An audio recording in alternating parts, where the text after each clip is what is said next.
Hey everybody, it's Jason Blaha here, and once again it is time for the Monday Q&As. So let's knock part 2 out. First question. Just wanted to know your opinion on replacing the conventional powerlifting deadlift with snatch deadlifts or clean deadlifts as a primary strength building lift in programming. I'm thinking of making them a main lift since I'll be joining an Olympic weightlifting club over the summer. Just wanted to know if it's worth the switch, or if you think it should be left as a supplementary exercise instead. Much appreciated. You know, I really don't like to see conventional deadlifts ever taken out of a strength training program. I consider them to be an essential lift for getting strong. However, considering that you are going to go into a weightlifting club, I think utilizing things like the snatch grip deadlift, which is a much wider grip deadlift, and the clean deadlift, and some of these accessories are going to help you build the basic skills to help with your Olympic lifts, actually wouldn't be a bad idea. In fact, for a little while before you go there, just to get those down and making sure you're doing them right, of course, I would consider making them possibly primary movements. Put quite a bit of emphasis on them because those are going to help you develop the motor skills and the techniques that you're going to need for the actual Olympic lifting at that club. So it's not a bad idea at all if you want to run with it. In fact, it's a pretty good idea. So yeah, give it a go, but would I remove the deadlift, the conventional deadlift, completely for someone who really wants to get strong? No, don't take it out, but you can de-emphasize it a little bit for these accessories for what's coming up. Not a bad idea at all. All right, next question. Jason, how much fiber is actually too much? Okay, too much fiber, generally we assume that under most conditions, the more fiber generally the better. However, setting aside malabsorption issues and all of that, let's discuss what the real issues with too much fiber. Painful bloating, GI tract distress. So if you're getting GI tract distress, stomach cramps, your stomach hurts from eating too much fiber, that's a sign you're actually eating too much. It's causing you GI tract distress or too much flatulence, which is farting. If that's really a problem for you, back the fiber down a little bit, take another 10 grams a day out. And what you'll find is that your body can adapt to more and more fiber over time, but it needs time to adapt. So maybe if you've increased your fiber too fast, the amount of fiber that's too much fiber for you right now might not be too much fiber in a month. Once your body has adapted, your GI tract flora has adapted so that it can handle that fiber a little bit better and break it down more effectively. And once it gets there, you'll be able to increase it a little more without it being an issue. But yeah, you can easily reach a threshold to where your body hasn't adapted to it yet. It's going to cause all those issues, and it's simply, there's no benefit to you subjecting yourself to that too soon. So just back it down and be more gradual with it if that happens, because you're just suffering a low quality of life. And in theory, that could impact your health negatively. Probably won't, but it could.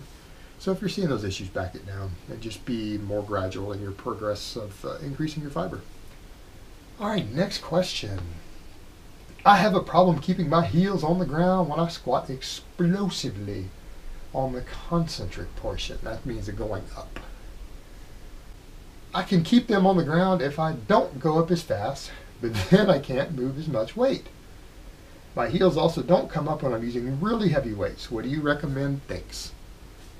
Very simple. You're not rocking back onto your heels enough. On the way down, you're not driving through the heels with the lighter weight because it feels lighter.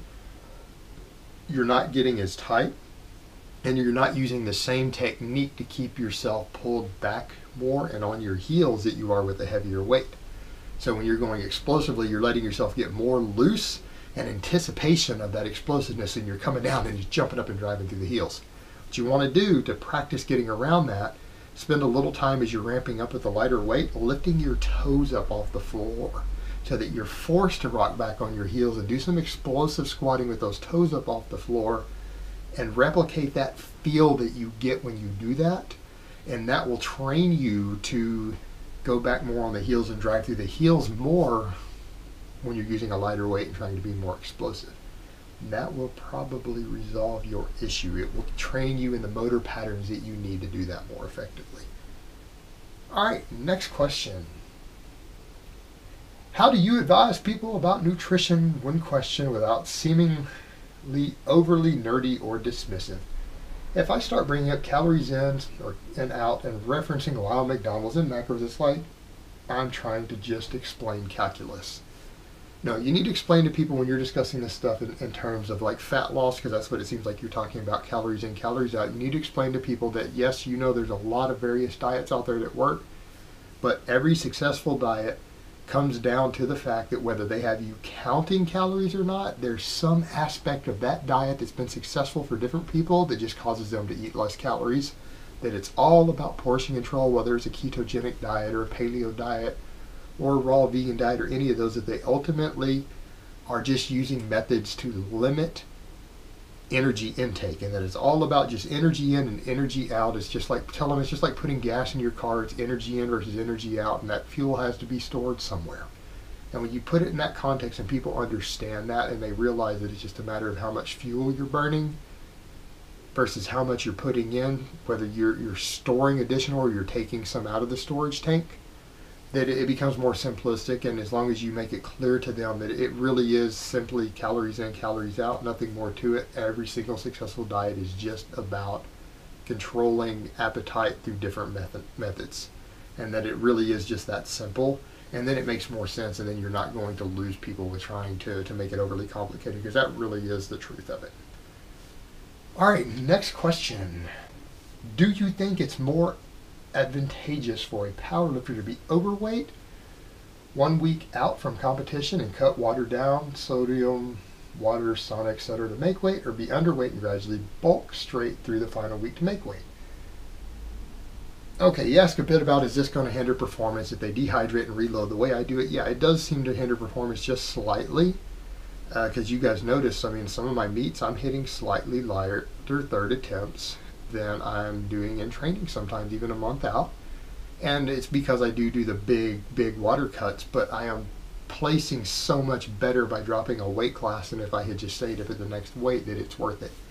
Now, in terms of a better overall Wilks score, I would lean towards a direction that it's better to be leaner and not do the massive water cuts, just very small water cuts without the massive refeeds like I've been doing.